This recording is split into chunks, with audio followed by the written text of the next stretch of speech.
de suite, les nouvelles de l'Asie.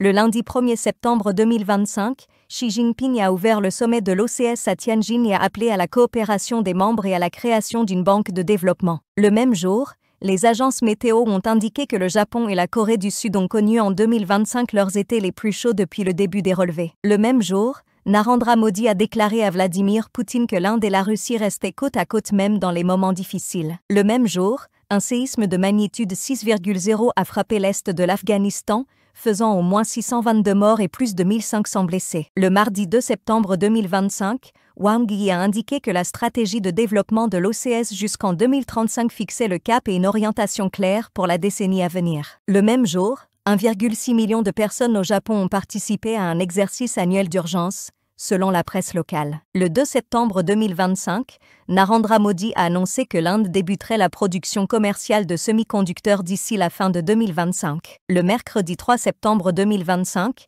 Xi Jinping a déclaré que l'humanité faisait face au choix entre la paix ou la guerre lors d'un défilé militaire à Pékin, qui a présenté notamment des missiles intercontinentaux. Le jeudi 4 septembre 2025, les actions asiatiques ont évolué en hausse. Le Nikkei 225 a gagné 1,5%, l'ASX 1%, tandis que le CSI 300 a reculé jusqu'à 2,6%. Les marchés monétaires anticipent presque à coup sûr une baisse des taux de la Fed ce mois-ci. Le vendredi 5 septembre 2025, un sondage Reuters a indiqué que la croissance des exportations chinoises en août devrait ralentir à 5,0%, avec un excédent commercial attendu à 99,20 milliards de dollars. Le même jour, des articles ont souligné que le discours et la mise en scène du défilé visaient à projeter la puissance diplomatique de Xi Jinping en présence de dirigeants étrangers. Le samedi 6 septembre 2025, le président sud-coréen Lee Jae-myung a ordonné des efforts totaux après les arrestations en Géorgie. Le ministre Choyan a mis en place une équipe et envisagé un déplacement à Washington. Le même jour,